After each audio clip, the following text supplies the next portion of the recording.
Bien-aimés de Dieu, nous bénissons le nom du Seigneur, qui nous donne donc l'opportunité de continuer à le servir. On est ensemble. Aujourd'hui encore, nous continuons à écouter le Seigneur sur les béatitudes. Les béatitudes,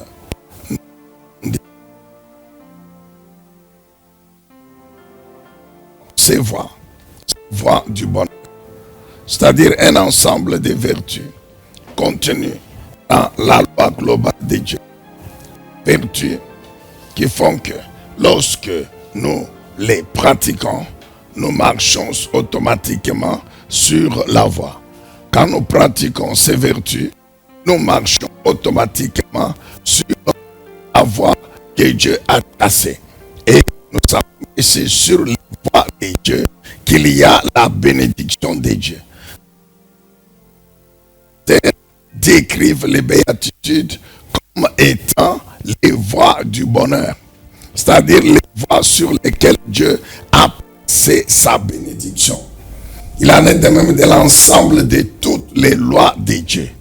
Nous avons compris que les lois de Dieu, les commandements de Dieu, les préceptes de Dieu, les statuts de Dieu, bien-aimés, tout cet ensemble représente les voies du bonheur, c'est-à-dire le chemin sur lequel l'Éternel a placé sa bénédiction. Donc, vous voulez être béni par Dieu, vous voulez avoir la bénédiction de Dieu, vous voulez voir votre vie bénie par Dieu, eh bien, marchez sur les voies que Dieu a tracées et vous êtes sûr d'avoir cette bénédiction. Et ces voies, ce sont les lois. C'est-à-dire, mettez en pratique les lois. C'est-à-dire, faites ce que Dieu vous demande de faire. Et ne faites pas ce qu'il vous interdit. Automatiquement, vous aurez la bénédiction. Amen, bien-aimés dans le Seigneur. C'est important. C'est pourquoi le Seigneur Jésus a donné cet enseignement sur les béatitudes. Vous avez un certain nombre de vertus qu'il faut pratiquer. Et à chaque vertu, il a associé une bénédiction. Que Dieu soit loué, que Dieu soit béni. Toujours en guise de rappel. Nous sommes à la 6e béatitude. La 6e béatitude, c'est celle qui déclare ceci. Heureux ceux qui ont le cœur pur, car ils verront Dieu. Heureux ceux qui ont le cœur pur, car ils verront Dieu. Nous avons déjà compris ce que c'est que le cœur pur. Le cœur ici, c'est le cœur pris dans le sens spirituel. Ce n'est pas le cœur comme organe du corps, non. C'est le cœur en tant qu'esprit. Le cœur en tant qu'esprit est l'âme qui lui est associée, c'est-à-dire l'homme intérieur. Et pourquoi la Bible qualifie l'homme intérieur de cœur? Quand nous regardons le cœur physique, nous savons que c'est un organe important qui, lorsqu'il manque dans un corps, le corps ne vit plus. Le cœur, organe physique, c'est le moteur qui fait vivre le corps. Qu'on enlève le cœur ou que le cœur s'arrête de fonctionner, le corps aussi cesse de vivre. Et puis, l'homme tombe et puis on dit il est mort. Et il disparaît sur la terre. Sur le plan spirituel, l'homme intérieur, l'esprit et l'âme qui lui est associé, joue un rôle important dans la vie de l'être humain. Nous savons que l'être humain, c'est l'esprit, l'âme et le corps. Les trois composantes. Et nous savons que l'homme véritable, c'est l'homme intérieur spirituel, l'esprit et l'âme. C'est cet homme intérieur que Dieu a mis dans le corps physique et qui est donc le moteur qui fait vivre l'être humain. Amen, bien-aimé dans le Seigneur. Que Dieu soit loué, que Dieu soit béni. Donc, quand la Bible parle, quand le Seigneur Jésus parle du cœur pur, il ne parle pas du cœur en tant qu'organe physique du corps. Il parle de cet homme intérieur. pur. C'est-à-dire saint et juste. Par rapport à quoi? Par rapport à la parole de Dieu. Par rapport à Dieu. Cet homme est juste et saint par rapport à Dieu, par rapport à la loi de Dieu, par rapport aux exigences de Dieu, exigences de la justice et de la sainteté. C'est ça le cœur pur. C'est cet homme intérieur dans lequel il n'y a pas de péché. C'est pourquoi nous disons qu'il est saint et juste. C'est cet homme dont la vie est sans péché. C'est-à-dire conforme à la parole de Dieu. Qui vit en accomplissant la volonté de Dieu, telle qu'exprimée dans sa parole. C'est ça le cœur pur. Ensuite, nous avons vu ceux qui purifient ce cœur. C'est la parole de Dieu et le Saint-Esprit qui est associé à la parole de Dieu. On ne cessera jamais de nous le répéter. Là où il y a la parole de Dieu, il y a le Saint-Esprit. Les deux sont inséparables. Quand vous lisez Jean chapitre 15, le verset 3, notez Jean 15, verset 3, le Seigneur Jésus dit ceci: vous êtes purifiés par ma parole que vous avez entendue. Purifiés par ma parole que vous avez entendue. Nous savons que la parole de Dieu, dans son œuvre dans nos vies, est là pour objectif d'enlever dans l'homme intérieur tout ce qui est contraire à la parole de Dieu, à la volonté de Dieu. D'enlever dans l'esprit et l'âme de l'homme tout ce qui est contraire à la volonté de Dieu, à la parole de Dieu. C'est ça le rôle de la parole de Dieu. Quand Jésus dit vous êtes purifiés, c'est-à-dire ma parole enlève en vous, dans votre homme intérieur, tout ce qui est contraire à ma volonté, moi Dieu. Tout ce qui est contraire à ma parole, ma volonté exprimée dans ma parole. Lorsque nous rentrons en arrière dans l'Ancien Testament, le Seigneur l'a dit par Ézéchiel. Notez encore ce passage, Ézéchiel 36, de 25 à 27. Et dans ce passage qu'on trouve encore les deux associés. La parole de Dieu et le Saint-Esprit. Qu'est-ce que Dieu dit? Dieu dit, je vais vous purifier, asperger sur vous une eau pure. L'eau pure que Dieu veut asperger sur l'homme. Vous là, ce n'est pas la tête physique de l'homme. C'est l'homme spirituel, l'homme intérieur. Donc Dieu dit que je vais asperger votre esprit par mon eau. L'eau ici, c'est le symbole de la parole de Dieu, l'image de la parole de Dieu. Sur vous, sur votre esprit. Pourquoi? Pour purifier votre esprit. Pour enlever dans votre esprit le péché. Enlever dans votre esprit ce qui le suit, c'est-à-dire le péché. La vie du péché. C'est dans ce passage que Dieu a révélé que je vais vous donner un cœur nouveau, c'est-à-dire un esprit. Nous l'avons déjà expliqué à maintes reprises.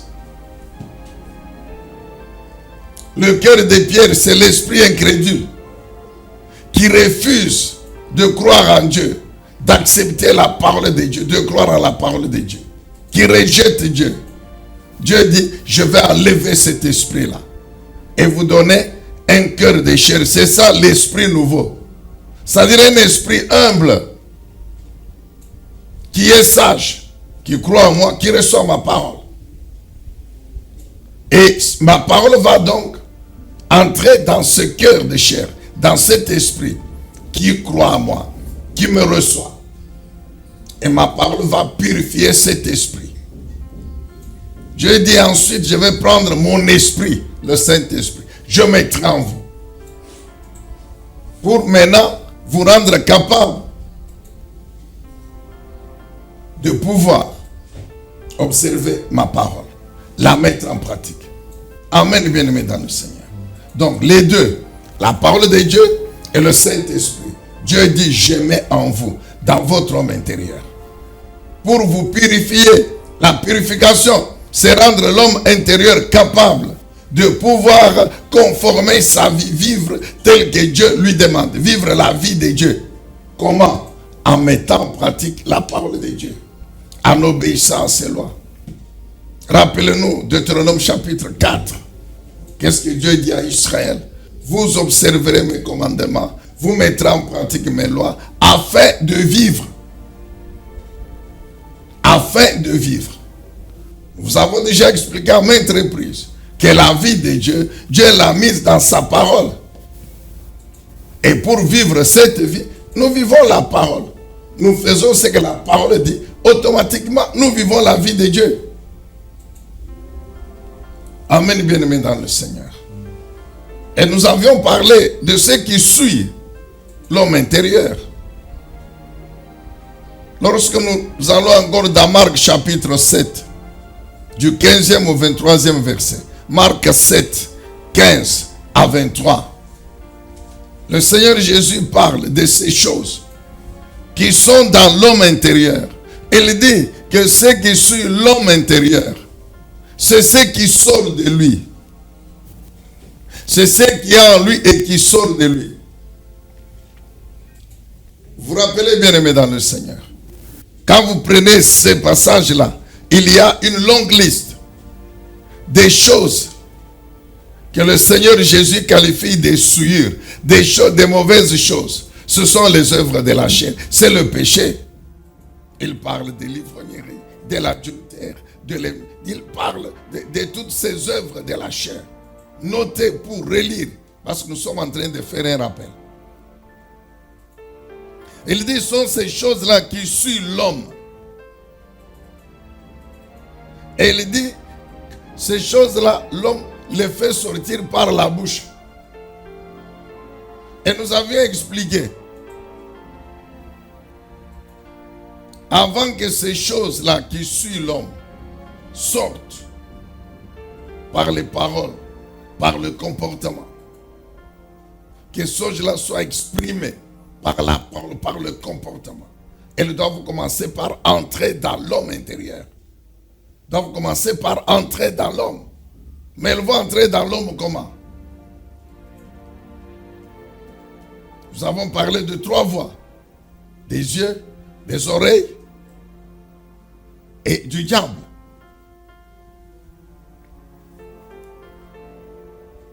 Nous avions compris l'influence des yeux et des oreilles. Ce que les yeux voient, ils envoient l'image sur l'homme intérieur. Ce que les oreilles entendent, elles envoient l'image sur l'homme intérieur. Nous avions parlé de l'influence du diable. Le diable est un esprit. Et dans ses œuvres mauvaises, il inspire, il influence les pensées. Le diable influence les émotions, les sentiments de l'âme.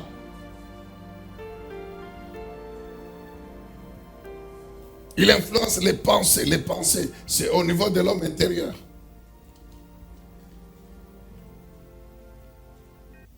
Et d'une manière très subtile. Au point que si vous ne tirez pas attention, vous ne vous en rendrez pas compte. Vous allez maintenant parler ce qu'il y a dans votre cœur, croyant que c'est quelque chose de bien alors que c'est le diable qui est la source. Vous connaissez l'histoire de l'apôtre Pierre? Matthieu, s'il vous plaît. Matthieu chapitre 16. Réalisez encore ce passage-là. Matthieu 16. Il y a 2 faits importants que nous pouvons relever là-bas. Matthieu chapitre 16. Lisez de 21 à 23. Mais avant cela, Pierre, par révélation de Dieu, déclare que Jésus, il est le Messie, le Fils du Dieu vivant. Nous savons que le Seigneur Jésus l'a loué. Il lui a dit, tu es heureux, tu es béni, car c'est mon Père qui t'a révélé cela. Et il lui a même, vous vous rappelez, hein, je lui te donne les clés. Ce que tu vas lier sur la terre aura été au ciel. Ce que tu auras délié l'aura été au ciel. Très bien. Dans le même chapitre, la Bible ne dit pas qu'il s'est passé 1 année, 2 ans, non. Qu'est-ce qui se passe dans le même chapitre? Le Seigneur explique maintenant à Pierre et aux apôtres pourquoi il est venu. C'est pour mourir. Et 3 jours, il va ressusciter.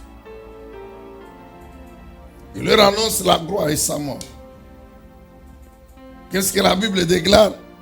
Pierre prend Jésus à côté pour lui faire des reproches. Notez encore Matthieu 16, 21 à 23. Pierre prend Jésus à côté pour lui faire des reproches, pour lui reprocher. Pourquoi tu dis que tu vas mourir? Non. Et Jésus réagit comment? Arrière de moi, Satan. Tu mets en scandale, car tes pensées ne sont pas celles de Dieu. Pierre était surpris, bien sûr. Parce que Pierre croyait qu'il disait à Jésus quelque chose de bien. Surtout que le Seigneur venait de le louer dans les passages qui précèdent. Mais Jésus comprend tout de suite que ça, c'est l'influence du diable. Bien aimé, nous vous le répétons. Quelle que soit l'onction que vous avez, faites attention avec le diable. C'est un esprit qui peut très bien influencer vos pensées, vous induire en erreur. Et vous continuez à croire que vous êtes toujours sur le droit chemin. Faites extrêmement attention. Amen, bien-aimés, dans le Seigneur. Est-ce qu'on peut dire Amen, acclamer le Seigneur? Donc nous avons ces voies-là. Il y en a d'autres. Mais nous nous sommes limités à 3 sur lesquels nous avons parlé. Et nous avons montré comment renoncer, éviter que les yeux, les oreilles, le diable ne puissent influencer notre homme intérieur, amener dans notre homme intérieur ces choses mauvaises, pousser notre homme intérieur à commettre les œuvres de la chair, donc à commettre le péché, à avoir ces pensées mauvaises et à les exprimer par des paroles, par des comportements. Comment faire? Discipliner les yeux, les oreilles et les autres membres du corps. Vous rappelez l'enseignement du Seigneur là-dessus. Il dit, votre œil, objet de chute, arrachez-le, jetez-le. Mieux vaut pour vous être sauvé en perdant un organe que toute votre vie détruite en préservant l'organe qui vous fait pécher. C'est ce que Jésus voulait dire.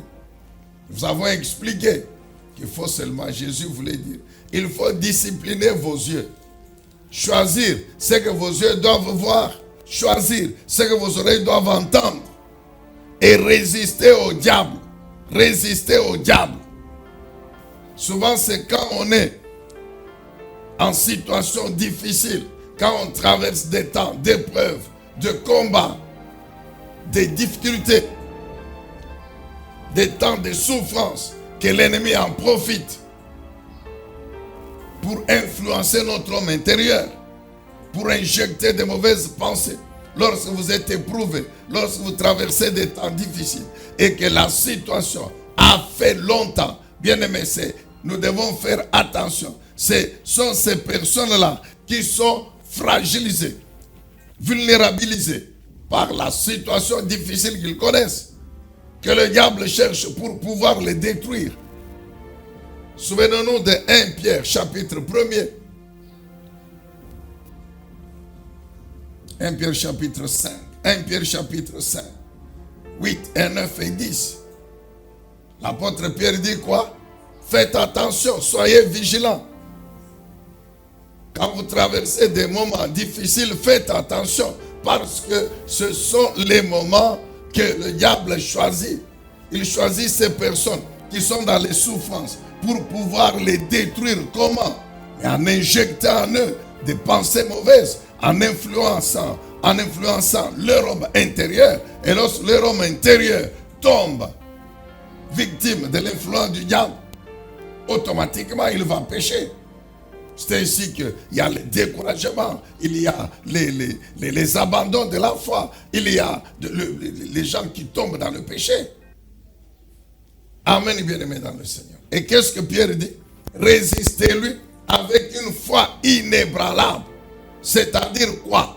La situation est là, la souffrance est là, l'épreuve est là, mais continuez à regarder à la parole de Dieu, à regarder à Dieu, à croire à la parole de Dieu, à confesser la promesse de Dieu concernant votre situation. Dieu est fidèle, il va finir par nous délivrer, par nous guérir, par nous restaurer, par nous faire triompher, par nous donner la victoire. Amen, bien-aimés dans le Seigneur. Jésus dit qu'ils sont bénis ceux qui ont le cœur pur. Nous venons donc de faire ce rappel rapide sur le cœur pur, sur la pureté du cœur, sur ce qui suit le cœur et sur comment faire pour garder notre cœur pur. C'est pourquoi nous vous avons dit Philippiens 4, 8. Philippiens 4, 8. C'est une recommandation importante de l'apôtre Paul par le Saint-Esprit. Tout faire pour garder dans l'homme intérieur ce qui est pur, ce qui est juste, ce qui est digne de louange, digne d'approbation, ce qui est vrai, ce qui est puissant et fort, doit être dans vos pensées, dans votre homme intérieur.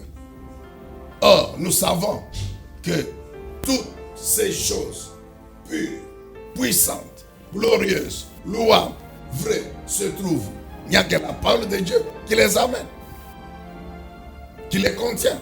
C'est pourquoi le Seigneur a dit, soyez purifiés par ma parole. C'est pourquoi Dieu a dit, je vais mettre ma parole dans votre esprit pour le purifier. Alléluia. Que Dieu soit loué, que Dieu soit béni. Alors, nous passons à la bénédiction. Toujours dans cette béatitude, la 6e. Heureux, bénis ceux qui ont le cœur pur. Et quelle est la bénédiction? Jésus dit, ils verront Dieu. Que signifie encore voir Dieu? Alléluia. Que signifie encore voir Dieu? Bien-aimé, lorsque on parle de voir Dieu, automatiquement il y a la vision spirituelle. Voir Dieu implique la vision spirituelle. Amen, bien-aimé dans le Seigneur. Voir Dieu, ça signifie encore quoi? La vision spirituelle, ça signifie encore quoi? Bien-aimé, nous avons dit ceci dimanche, que la vision spirituelle est l'œuvre du Saint-Esprit. La vision spirituelle, c'est l'œuvre du Saint-Esprit. Nous allons pour cela lire Jean, chapitre 14, le verset 26.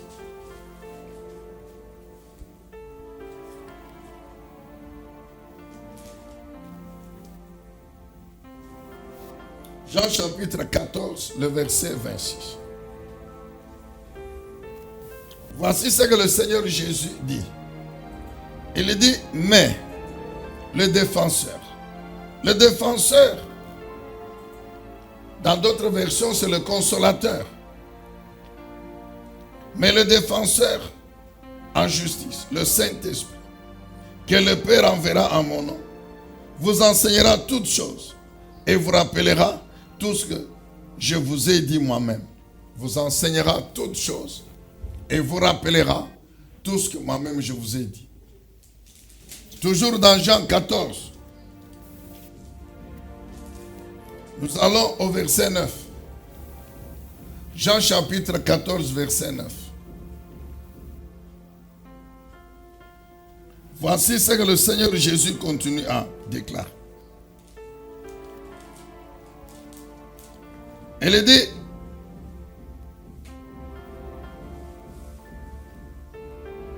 le Seigneur est en train de répondre à Philippe. Et quoi lui répondit Jésus? Après tout le temps que j'ai passé avec vous, tu ne me connais pas encore, Philippe. Celui qui m'a vu a vu le Père. Comment peux-tu dire, montre-nous le Père? Ne crois-tu pas que je suis dans le Père et que le Père est en moi? Ce que je vous dis, je ne le dis pas de moi-même. Le Père demeure en moi et c'est lui qui accomplit ainsi ses propres œuvres. Croyez-moi, je suis dans le Père et le Père est en moi. Sinon, croyez au moins à cause des œuvres que vous m'avez vu accomplir. Jean chapitre 16, 13 à 15. Jean 16, 13 à 15. 13 à 15. Quand l'Esprit de vérité sera venu, il vous conduira dans la vérité tout entière, car il ne parlera pas de lui-même, mais tout ce qu'il aura entendu, il le dira et il vous annoncera les choses à venir. Il manifestera ma gloire, car il puisera dans tout ce qui est à moi et vous l'annoncera. Tout ce que le Père possède m'appartient à moi aussi. Voilà pourquoi je vous dis qu'il puisera dans ce qui est à moi et vous l'annoncera. Dans peu de temps, vous ne me verrez plus. Puis, après, vous me reverrez. Amen, bien-aimé. Est-ce qu'on parle la main encore à l'étude de la parole du Seigneur? Nous avons dit que la vision spirituelle, c'est l'œuvre du Saint-Esprit. Quand Jésus dit, ceux qui ont le cœur pur verront Dieu. Ils vont voir Dieu comment? Comment devons-nous voir Dieu? Qu'est-ce qui nous fait voir Dieu? Que signifie encore voir Dieu? Que signifie la vision spirituelle? Quelle est l'action de la vision spirituelle? Qu'est-ce que la vision spirituelle apporte à la vie de l'homme? Etc. Bien-aimé dans le Seigneur. La vision spirituelle, l'action de voir Dieu, ou tout simplement voir Dieu, relève de l'action, de la puissance du Saint-Esprit. Et là où il y a le Saint-Esprit, il y a la parole de Dieu. Bien-aimé dans le Seigneur, Dieu est esprit. Depuis qu'il existe, il n'y a aucun homme qui l'a déjà vu comme ça. Lui-même, il dit à Moïse, aucun homme ne peut me voir et continuer à vivre sur la terre. Et le Seigneur Jésus, quand il vient dans le monde, il révèle qu'il est l'incarnation de ce Dieu-là invisible. C'est ce qu'il dit aux apôtres. Celui qui m'a vu a vu le Père. Moi, Jésus, il voulait dire que moi, Jésus, je suis le Dieu-là invisible, mais vivant en chair humaine. Dieu incarné. Donc, ne vous troublez pas, mes disciples. Continuez à chercher à voir Dieu. Dieu est là, à ma personne. Le Père, il est à moi, je suis dans le Père. Celui qui m'a vu a vu le Père. Mais Jésus ajoute, les paroles qui sortent de ma bouche ne sont pas mes paroles. C'est le Père là qui parle. Et les œuvres que je fais, ce n'est pas moi. C'est le Père là qui les fait. Mais le Père fait les œuvres par le Saint-Esprit. Le Père parle. Dans Jésus, on parle quoi? Par le Saint-Esprit. Amen, bien-aimé dans le Seigneur. Donc, quand on parle de voir Dieu, il y a les deux éléments importants qui sont là. Il y a la parole de Dieu et il y a le Saint-Esprit. Jean 14, 26, Jésus dit quoi? Le Père enverra le Saint-Esprit qui vous rappellera tout ce que je vous ai enseigné, qui vous annoncera de bonnes choses. Donc, il y a le Saint-Esprit et il y a la parole.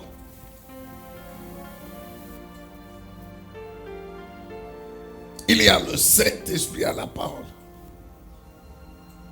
Donc quand on parle de voir Dieu, nous voyons Dieu par les deux, par sa parole et par le Saint-Esprit. Nous avons dit ceci, nous prions, Seigneur, fais-moi voir ta gloire. Seigneur, je veux te voir. Seigneur, je veux te voir. Mais arrêtons-nous, posons-nous la question. Nous allons voir Dieu comment? Comment je vais voir Dieu? Jésus n'a fait que 33 ans sur la terre et il est parti. Depuis, il n'est plus physiquement présent. Mais nous allons continuer à voir Jésus. C'est pourquoi le Seigneur avait dit aux apôtres, moi je vais partir. Je prierai le Père. Il vous enverra un autre consolateur. Il dit, il vous enverra le Saint-Esprit, un autre défenseur, un autre consolateur, en mon nom. C'est-à-dire, il vous enverra un autre moi-même. Un autre moi-même. C'est ainsi que quand il dit aux apôtres que même si je ne suis plus avec vous physiquement, mais je serai toujours avec vous. Il dit, vous aurez des tribulations dans le monde, mais prenez courage, j'ai vaincu le monde. Soyez sans crainte, je serai avec vous jusqu'à la fin du monde. Jésus dit ça. Je serai avec vous. Mais le Jésus qui disait aux apôtres qu'il sera avec eux, qu'il ne va pas les abandonner jusqu'à la fin du monde, savait que physiquement il allait les laisser. Mais il savait aussi que même si physiquement ils allaient les laisser, Dieu allait envoyer un autre consolateur, c'est-à-dire le Saint-Esprit. C'est pourquoi il dit ceci, que dans Jean 14, que quand il viendra, le Saint-Esprit, il sera avec vous et il sera en vous. Donc la présence du Saint-Esprit et de la parole de Dieu automatiquement garantit la présence de Dieu et de Jésus dans nos vies. Je dis que la présence du Saint-Esprit en nous et de la parole de Dieu en nous garantit automatiquement la présence de Dieu. Mais la parole de Dieu est esprit. Le Saint-Esprit est esprit. Quand Dieu dit en nous, nous la représentons quoi d'abord? C'est l'homme intérieur, l'esprit. C'est pourquoi Jésus dit, si votre cœur est pur, si votre homme intérieur est pur, en ce moment-là, c'est cet homme qui va commencer par voir Dieu. Et comme l'homme intérieur est dans le corps, et que l'homme intérieur est pur, le corps aussi sera pur. Ainsi, tout l'être humain, esprit, âme et corps pur verra Dieu. Amen, bien-aimés dans le Seigneur. Que Dieu soit loué, que Dieu soit béni. Donc, on ne peut pas parler de voir Dieu en dehors de sa parole, en dehors du Saint-Esprit. C'est par les deux que nous continuons à voir Dieu vivant encore sur la terre. C'est par les deux que nous continuons à voir Jésus vivant encore sur la terre. Alors c'est ainsi que le Saint-Esprit, quel est son travail? Le Saint-Esprit, son travail, c'est de pouvoir inspirer la parole de Dieu, continuer à révéler la parole de Dieu, à enseigner la parole de Dieu. Alors, et nous savons que cette parole, c'est ça la prophétie par excellence. C'est ça la prophétie par excellence.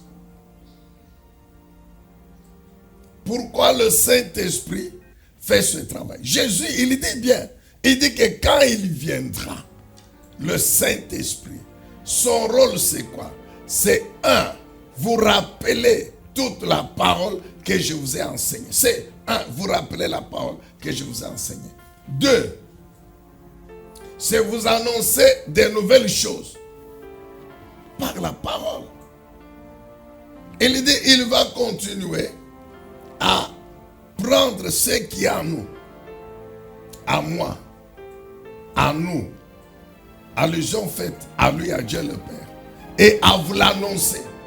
Donc le Saint-Esprit va continuer à vous parler de ma part, de la part de Dieu le Père. Il va continuer à vous enseigner. Bien aimé, la parole de Dieu, de la Genèse à l'Apocalypse, que le même Saint-Esprit a fait mettre par écrit, par des hommes qu'il a choisis. Cette parole-là, tous les jours, le Saint-Esprit nous la rappelle. Le Saint-Esprit, tous les jours, nous rappelle l'évangile. L'évangile, ce sont les paroles de Jésus-Christ, les œuvres de Jésus-Christ, par le même Saint-Esprit. C'est ça l'évangile. Et le Saint-Esprit, tous les jours, est disposé à nous rappeler cela. Jésus a dit, quand il viendra, il vous rappellera. Ensuite, il va continuer à vous révéler de nouvelles choses, qu'il va continuer à entendre de nous. Donc, il va continuer à vous parler constamment de notre part. Jésus dit, tout ce que le Père a est à moi. Nous avons dit dimanche, qu'est-ce que Dieu le Père a fait? Il a pris tout ce qui concerne la vie de l'homme sur la terre et au ciel. Il a mis en Jésus-Christ. Maintenant, qu'est-ce qu'il nous dit à nous les hommes? Vous voulez avoir ma bénédiction. Vous voulez avoir ce que j'ai disposé, préparé pour vous les hommes vivant sur la terre avant de me rejoindre au ciel. Eh bien, allez en Jésus-Christ. Croyez en Jésus-Christ. J'ai tout mis. Colossiens 2, verset 10, la Bible dit, Dieu nous a tout pleinement donné en Jésus-Christ. Tout. Nous avons tout en Jésus-Christ. Allez en Jésus-Christ. Vous allez tout avoir. C'est ce que le Saint-Esprit dit. Tout ce que le Père a est à moi. Il l'a mis à moi. Maintenant, mon esprit, le Saint-Esprit, il va prendre tout ça, il va vous annoncer. Nous disons, nous le répétons encore. Jésus voulait dire ceci.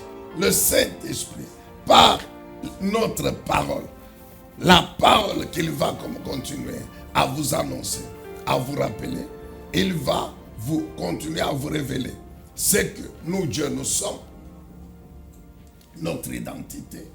Continuez à vous rappeler ce que nous sommes capables de faire pour vous. Mais continuez aussi à vous montrer ce que vous devez faire pour jouir de ce que nous pouvons faire nous en tant que Dieu. Amen, bien-aimés dans le Seigneur. Le Saint-Esprit, il est l'auteur de la vision spirituelle. Quand Jésus dit, et ceux qui ont le cœur pur verront Dieu, il veut dire, ceux qui ont le cœur pur, ils seront bénis par l'œuvre de la puissance du Saint-Esprit, accomplissant ma parole dans leur vie. C'est ce que Jésus veut dire. Alléluia. Amen, bien-aimés. Nous revenons sur ce principe important. Si nous voulons voir Dieu opérer dans nos vies, par l'action purement spirituelle et physique, nous devons commencer par avoir Dieu en nous.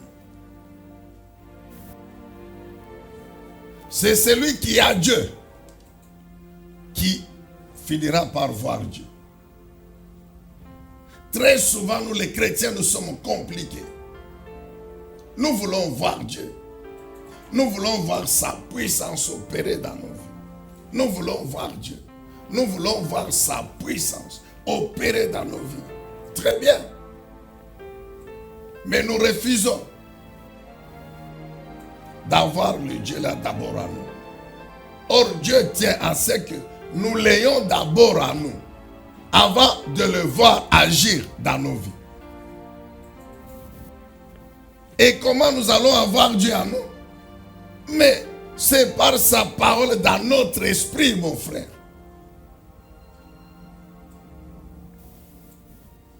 Nous refusons de consacrer du temps à écouter Dieu. Nous refusons de consacrer du temps à lire la parole de Dieu, à la méditer. Laisse-nous vous rappeler encore ce matin, aujourd'hui, que quand vous lisez la parole de Dieu, Dieu est en train de vous parler. C'est sa parole que vous lisez. Ce n'est pas un roman que vous lisez. Ce n'est pas un livre d'histoire que vous lisez. Non, vous lisez l'évangile. Mais c'est Jésus. Vous lisez les prophéties. Dieu, c'est écrit comment? Dieu dit. Donc partout où se trouve, ainsi dit l'Éternel. Donc c'est Dieu qui vous parle, mon frère. Parce que Dieu, c'est sa parole. Il est dans cette parole. C'est lui. Cette parole lui appartient. Cette parole, c'est lui. Donc, quand vous méditez la parole, vous lisez la parole, faites attention. C'est pourquoi nous vous avons toujours dit, nous pouvons avoir les téléphones, mais faites attention. Parce que quand vous êtes en train de lire la Bible, la parole de Dieu, dans le téléphone, lorsque quelqu'un sonne, automatiquement, le téléphone va sonner. Et il vous interrompt. Il vous interrompt. Alors c'est comme si le téléphone dit à Dieu, attends d'abord. Tu vas reprendre à lui parler après. Et ça met une distraction. C'est pourquoi c'est toujours conseillé d'avoir le livre, la Bible en livre. Les anglophones parlent de hard copy. Hard copy. Le livre, la Bible. Amen, bien-aimé dans le Seigneur. Quand vous lisez, je répète, Dieu vous parle. Faites attention. Quand vous écoutez, comme maintenant, Dieu vous parle. Et pourquoi Dieu vous parle? Parce qu'il veut que sa parole soit dans votre esprit. Nous disons encore ceci. Quand Dieu nous parle, Dieu se transporte lui-même en nous, dans notre esprit. Mon frère, maintenant là que tu écoutes cette parole, c'est Dieu qui est en train de se transporter dans ton esprit. Alors donc Dieu tient à être présent en toi. Dieu tient à être présent en toi. C'est pourquoi Dieu dit à Israël par Jérémie 31 que dans la nouvelle alliance, je prendrai ma parole, je mettrai directement en eux, je l'écrirai sur leur intelligence, c'est-à-dire sur leur âme, sur leur homme intérieur. Pourquoi? Mon objectif c'est d'être dans l'homme. Je me transporte moi-même dans l'homme. Par quoi? Par ma parole. Ainsi, tout homme qui a ma parole dans son esprit, il m'a moi. Seigneur, ta présence dans ma vie, ta présence dans ma vie. Mais cette présence sera comment? Souvent, quand nous parlons c'est ta présence dans ma vie, nous voyons toujours ce que la puissance de l'Esprit de Dieu est capable de faire. Non, ce n'est pas ça ce qui intéresse d'abord Dieu. D'abord lui-même en vous, avant que sa puissance n'agisse. Amen. Je dis ceci. D'abord, lui, Dieu en vous, par sa parole, par le Saint-Esprit. Et puis après, maintenant, la puissance de Dieu, par le Saint-Esprit agit. C'est pourquoi Jésus dit, parle. Il dit, il y a les paroles et il y a les œuvres. Tout ça, c'est l'action du Saint-Esprit qui agissait en Jésus, qui opérait en Jésus. Les paroles de Dieu et puis les œuvres par la puissance de l'Esprit de Dieu. Les paroles de Dieu et les œuvres par la puissance de l'Esprit de Dieu. Amen, bien-aimé dans le Seigneur. Heureux ceux qui ont le cœur pur, car ils verront Dieu. Voir Dieu par l'action combinée de la parole de Dieu et du Saint-Esprit. En d'autres termes, voir Dieu par la puissance du Saint-Esprit, accomplissant la parole de Dieu qui est en nous. Je répète, nous voulons voir Dieu agir dans nos vies. Commençons par avoir Dieu en nous. Alléluia. Amen et bien-aimé. Prenons l'exemple de Joseph.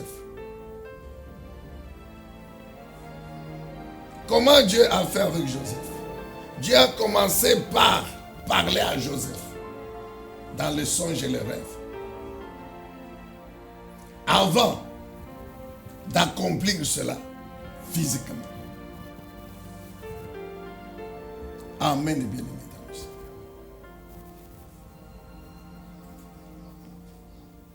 Dieu nous parle par sa parole qu'il a déjà révélée dans le Logos. Dieu nous parle par sa parole directement, soit par les songes, par les rêves, par les visions. Le rêve.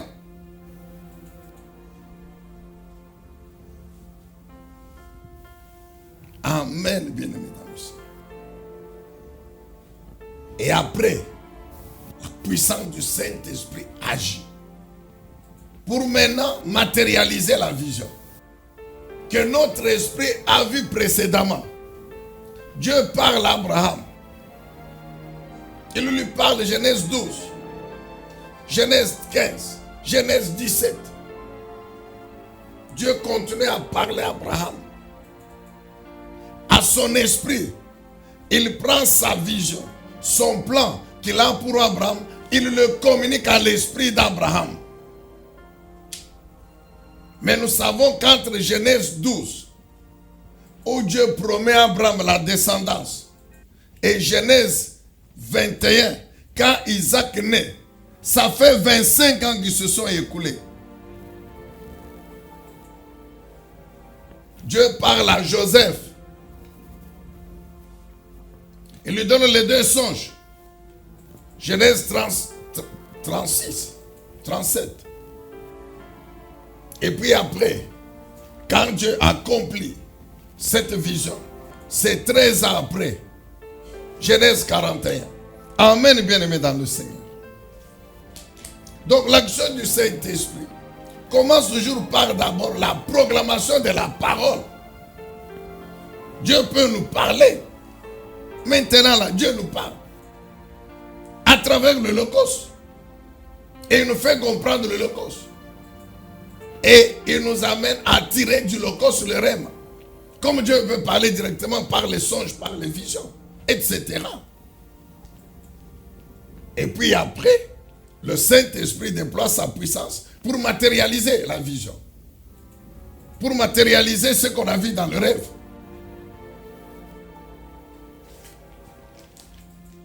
Alléluia. Est-ce qu'on peut dire amen, acclamer encore le Seigneur? Que Dieu soit loué, que Dieu soit béni. Genèse 37, ce sont les rêves de Joseph. Genèse 37. Et quand vous arrivez au chapitre 41, cela fait 13 ans. Quand Dieu parle à Joseph, les rêves, Joseph a 17 ans. Il est chez son père. Mais quand Dieu accomplit les rêves, Joseph a 30 ans. Il est en Égypte. Genèse 41, la vision s'accomplit. Amen, bien-aimés dans le Seigneur. Nous répétons, Dieu se fait voir dans nos vies comment? Par sa parole et par le Saint-Esprit. Sa parole prophétique par excellence, le Logos. Le Réma, des révélations particulières par les rêves, les songes, les visions. Et puis, la puissance du Saint-Esprit qui traduit maintenant la vision en œuvre physique. Et nous avons dit que si nous voulons voir cela, nous devons commencer par avoir Dieu, avoir sa parole. Et puis,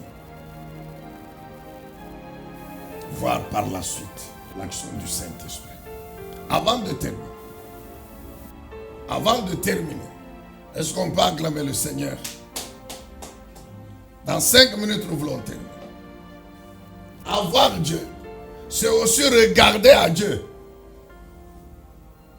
Avoir Dieu, se regarder à Dieu.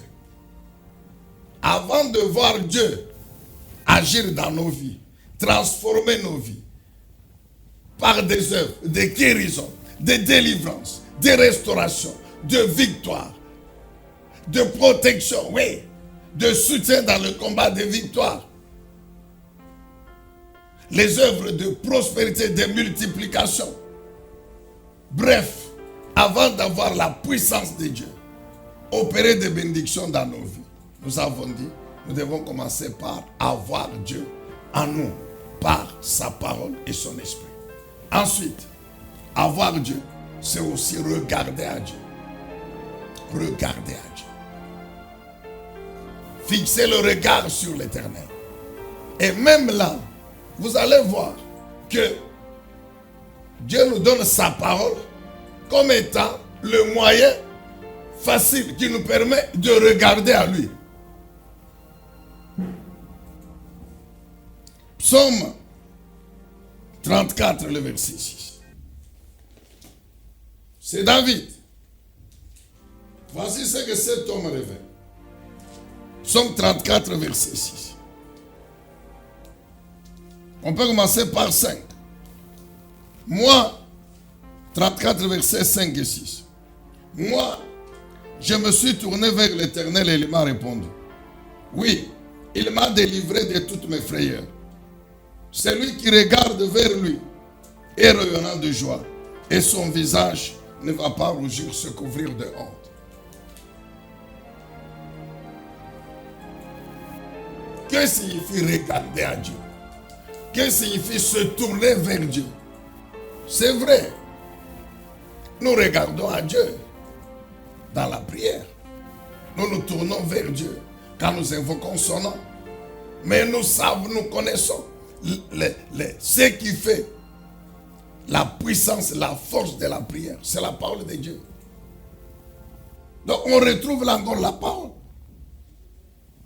Lorsque je suis malade, je ferme les yeux. J'invoque le nom de l'Éternel. Seigneur, guéris-moi. Mais qu'est-ce qui soutient ma demande de guérison? C'est toujours la parole de Dieu. C'est cette parole sortie de la bouche de Jésus qui déclare que par la puissance de mon nom, imposer les mots malades lui seront guéris. Marc 16, 16, 17. C'est cette parole qui déclare Ésaïe 53, verset 5. Que par ses blessures, nous sommes guéris. C'est cette parole sortie de la bouche de l'Éternel Dieu lui-même. Exode 15, 26. Que je suis l'Éternel Dieu qui vous guérit, Yahweh Rapha. C'est cette parole qui soutient notre demande de guérison quand nous sommes malades. Amen, bien-aimés dans le Seigneur. Donc, regardez à Dieu, tournez le regard vers Dieu. C'est dans la prière, c'est dans l'écoute de la parole. Donc, il y a toujours la parole. Dans la prière, il y a toujours la parole. Nous prions par la parole de Dieu. Nous regardons à Dieu au moyen de la parole. Avant de continuer avec David. Jacques chapitre 1er.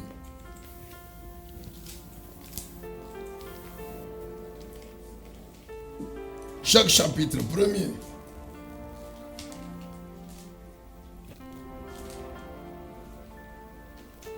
Jacques 1, verset 25. Voici ce que Jacques déclare, le frère du Seigneur. Voici ce qu'il déclare.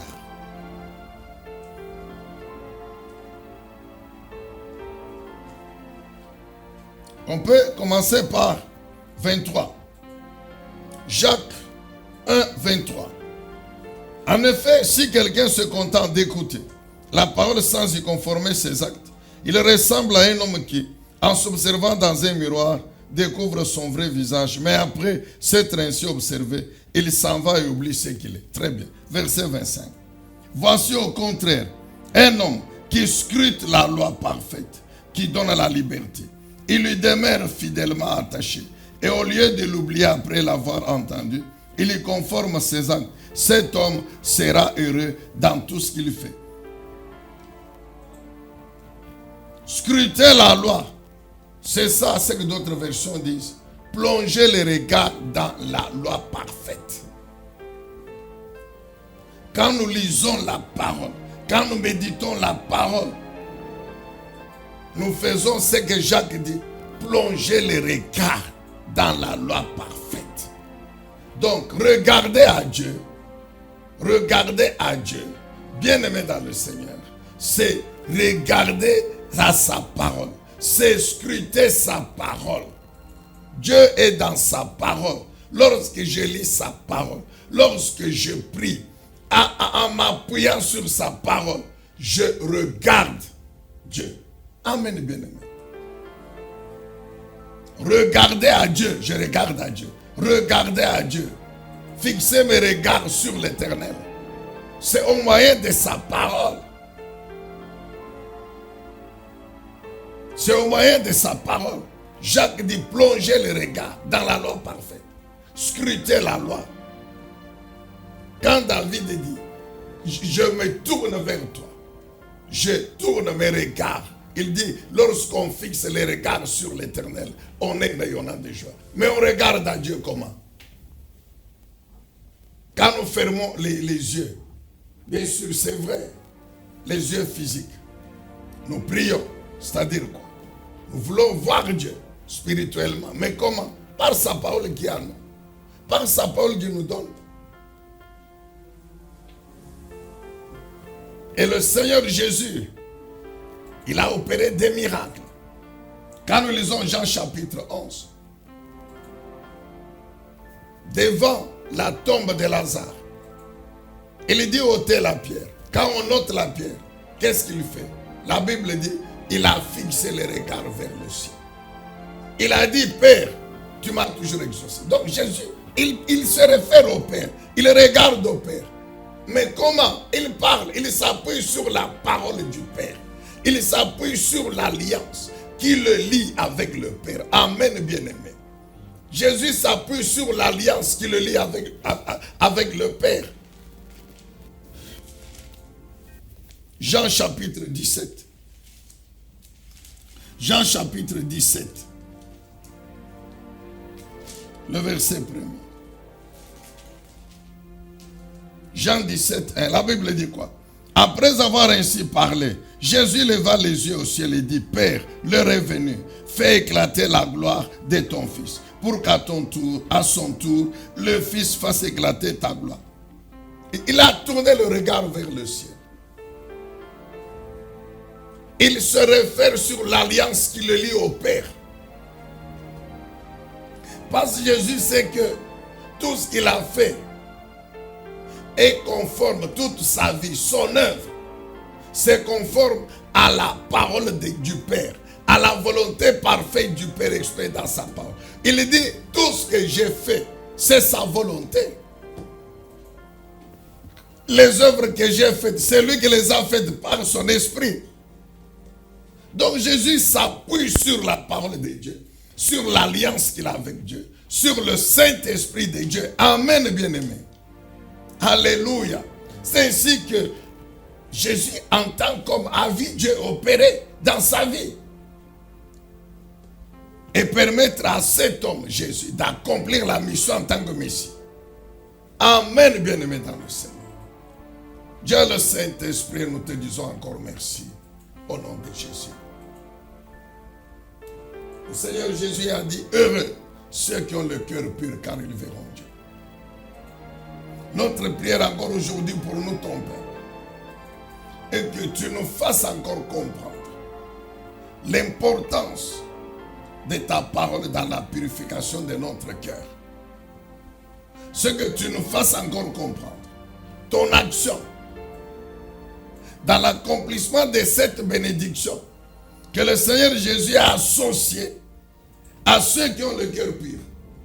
Il a dit, ils me verront Dieu, ils verront Dieu, ils me verront moi Dieu, ils verront Dieu.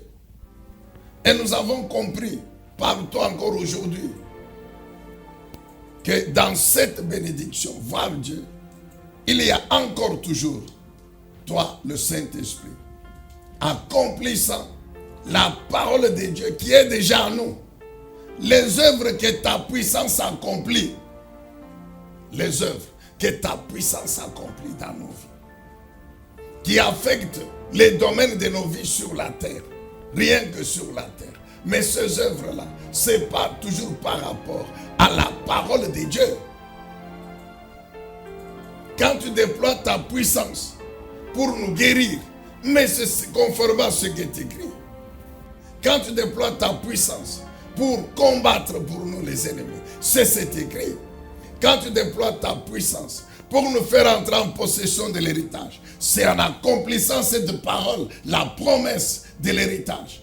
Quand tu déploies ta puissance, Dieu le Saint-Esprit, pour nous élever, pour tout ce que tu fais dans nos vies, c'est toujours un accomplissement de la parole de Dieu. Alors c'est pourquoi, merci encore, Dieu le Saint-Esprit, de nous aider à avoir tous les jours la faim, la soif de ta parole. À avoir Dieu en nous. À t'avoir toi présent. À nous soumettre à toi. À nous laisser conduire par toi. À t'obéir. À t'obéir, Dieu le Saint-Esprit. À nous laisser conduire par toi. En ce moment-là, Dieu le Saint-Esprit, cette bénédiction qui consiste à voir Dieu dans nos vies sera effective. Nous te rendons toute la gloire, nous bénissons ton nom et nous te recommandons encore cette semaine dont l'issue devra demeurer entre tes mains par ta puissance, les temps des circonstances favorables. Nous prions ainsi au nom de Jésus, notre Seigneur et notre Sauveur. Nous disons Amen et nous acclamons.